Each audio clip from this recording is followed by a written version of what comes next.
እንደምን አላችሁ? ዛሬ ይዤላችሁ የቀረብኩት ፕሮግራም ኢትዮጵያ ሀገራችን ዘሄግ ለሚገኘው የዓለም አቀፍ ፍርድ ቤት ጉዳዩን ስለ አሰብ ይዛ ብትገባ ያዋጣታል ወይስ አያዋጣትም የሚለውን በተመለከተ ህጋዊ ማብራሪያ ለመስጠት ነው። ኢትዮጵያ ዘሄግ ለሚገኘው የዓለም አቀፍ ፍርድ ቤት አሰብን በተመለከተ ኬዟን ይዛ ብትቀርብ በሚገባ ያዋጣታል። በህጋዊ መንገድ ግን ይዛ ትቅረብ ወይ የሚለውን ብጠይቁኝ እኔ ፐርሰናል አስተያየቴን ነው የምሰጠው። ይዛ መቅረብ የለባትም እለውታለሁ። ምክንያቱም ይህ የሚሆነው ይህ ችሎት የሚሆነው የዝንጀሮ ችሎት ላይ የአንበሳን ኬዝ ማሳየት ማለት ነው። ስለዚህ ምንም እንኳን ህጋዊ ባግራውንድ ቢኖራትም ጭብጡን የማያይም ማስረጃውን የማያይም ድፍን ወዳለ ድምዳሜ ላይ እንደሚደርስ ህጋዊ ግምት ወስዳለሁ እኔ በበኩሌ ካሉት ነባራዊ ሁኔታዎች በመረዳት። ስለዚህ ነገር ግን አስዩም ዛት የዓለም አቀፍ ፍርድ ቤት እንትን ነው ብለን ጀስቲፋይ ነው ብለን ፍትህ ይሰጣል ብለን ብናስብ ኢትዮጵያ በቂ ህጋዊ መሰረቶች አላት።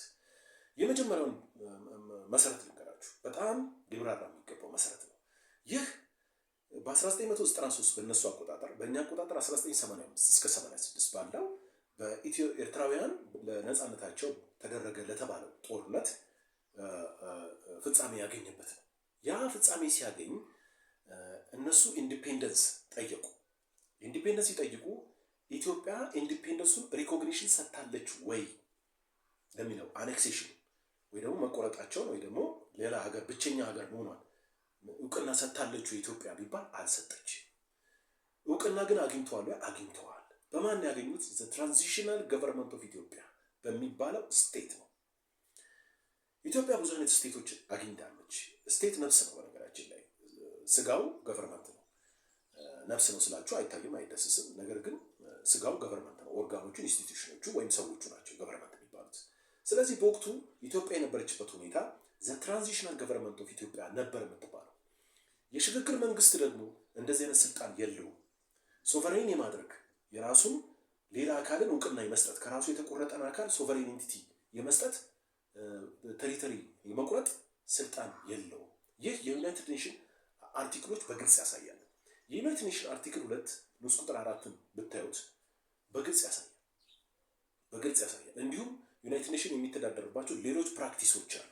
ስለዚህ በዚህ መሰረት አያዋጣም፣ አይጸድቅም ማለት ነው። ይህን ከምን ጋር ሲሚሌት አድርጉት መሰላችሁ? ልክ አሁን የራሽያን ፌዴሬሽን የክሬሚያን ግዛት ያውም በሙሉ ሪፈረንደም በሙሉ ድምፅ መርጠው እኛ ራሾች ነን ብለው እንኳን ዩናይትድ ኔሽን አላጸደቅም።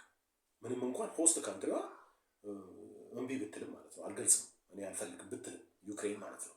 ስለዚህ ኢትዮጵያ ምንም እንኳን በትራንዚሽናል ገቨርንመንት የተደረገን የዩንታ ወይም የሪኮግኒሽን እንደ ሪኮግኒሽን አያስቆጥርም፣ ኢሌጋል ነው ይላል ዩናይትድ ኔሽን ራሱ ይላል።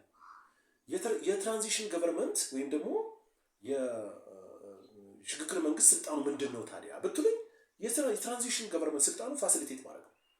ለሚመጣው መንግስት ለሚፈጠረው መንግስት ስቴት ነኝ ለሚል ለሌላ መንግስት ስቴትን ለሚመራ መንግስት ነገሮችን ማመቻቸት ፋሲሊቴት ማድረግ ነው። ባይንዲንግ ኮንትራክት ልክ እንዳሁኑ ባይንዲንግ የሆነ ዲሲሽን መስጠት ይችላል ወይ ብትሉኝ የሚሰጥባቸው ሁኔታዎች አሉ። ግን እንደዚህ አይነት ሳይሆን በጣም ትንንሽ የሆኑ ትሬድ ስምምነት እና ነገሮችን ማስቀጠል አላለም እሱን መስራት ይችላል። ነገር ግን የፋንዳሜንታል የሆነ የቴሪቶሪያል ዲሲሽን ሶቨሬን የሚያሰጥ መስጠት አይችልም። ይህ የዩናይትድ ኔሽን ህግ ነው፣ አገር የምትደራደርበት ህግ ነው። ስለዚህ የነበረው ከዚህ በፊት የነበረው ጸድቆ የነበረው ሪኮግኒሽን ኢትዮጵያ ሪኮግኒሽን እንደሰጠች አይቆጠርም። ምክንያቱም በወቅቱ ኢትዮጵያ በ1993 በእነሱ በእኛ በ1985 እና 86 ኢትዮጵያ በትራንዚሽናል ገቨርንመንት የምትመራ ነበረች ማለት ነው። ስለዚህ ማን ነው ታዲያ ሪኮግኒሽን መስጠት የሚችለው ብትሉኝ ፉል የሆነ ሪስፖንሲቭ በህዝብ የተመረጠ እና በህዝቡ ሪኮግናይዝ የተደረገ ነገር ግን ትራንዚሽናል ያልሆነ ገቨርንመንት ሲኖር፣ ለምሳሌ አሁን እንዳለው የፌዴራል ሪፐብሊክ ኦፍ ኢትዮጵያ የምትባለው ማለት ነው። አሁን ፌዴራል ሪፐብሊክ ኦፍ ኢትዮጵያ ነው የምትባለው አሁን የአሁኗ ኢትዮጵያ የስቴቱ ስም። ስለዚህ እንደዚህ ቢሆን ኖሮ ይችል ነበር፣ ግን በወቅቱ አይችልም። ፌዴራል ስቴት ሪፐብሊክ ኦፍ ኢትዮጵያ የተባለችው በ1995 በእነሱ አቆጣጠር ወይም ደግሞ በእኛ በ1987 ዓ.ም ህገ መንግስቱ ሲጸድቅ አብሮ ኢትዮጵያ ሪኮግናይዝ የተደረገ መንግስት ተፈጠረ። ያኔ ቢሆን ኖሮ ኤርትራ ክሌም አርጋ ሪኮግኒሽን ሪኮግኒሽን ቢሰጥ ኖሮ ለኤርትራ ይጸድቅ ነበር። ነገር ግን የሰጠው ቀደም ብሎ በ1985 ዓመት። ስለዚህ በዩናይትድ ኔሽን ህግ መሰረት የኢትዮጵያ ሪኮግኒሽን እንደ ሪኮግኒሽን አይቆጠርም። ስለዚህ ኢትዮጵያ በቂ የሆነ የህግ መሰረት አላት እና ማሸነፍ ትችላለች። ነገር ግን አሁን ቅድምም እንዳልኳችሁ ይዛ ትቅረብ ወይ የሚለው ሌላ ጥያቄ ነው። እኔ ፐርሰናል አስተያየት የምሰጠው ኢትዮጵያ ኬዟን ለዘሄግ ለሚገኘው ኢንተርናሽናል ፍርድ ቤት ይዛ መቅረብ የለባትም ነበር። ምክንያቱም ካለው ነባራዊ ሁኔታ ይታወቃል። ውሳኔው ምን እንደሚሆን ግልጽ ነው። የዝንጀሮ ፍርድ ቤት ላይ የአንበሳን ኬዝ እንደማሳየት ብዬ ነው ማስበው። ወይ ደግሞ የነብሮች ፍርድ ቤት ላይ የአንበሳን ችሎት የአንበሳን ኬዝ እንደማሳየት አንበሳ ተበድያለሁ ብሎ ነብሮች ጋር ሲቀርብ ማለት ነው፣ ወይ ደግሞ ዝንጀሮች ጋር ሲቀርብ ማለት ነው። እና ግልጽ ይታወቃል ኢትዮጵያ ይዛ መቅረብ የለባትም። ሌላም ኮንሲኩዌንስ ይዞ ሊመጣ ይችላል አብሮ ይዛ ከቀረበች ማለት ነው። ያላት ግን በቂ ግራውንድ ኢትዮጵያ የሌጋል ግራውንድ አላት፣ ማሸነፍ ትችላለች፣ በቂ ህጋዊ መሰረቶች አላት ለማለት ነው። ዛሬ ይዤላችሁ የቀረብኩት ይሄ ነው። በሚቀጥለው ጊዜ ሌላ ፕሮግራም እንገናኛለን። ለዛሬው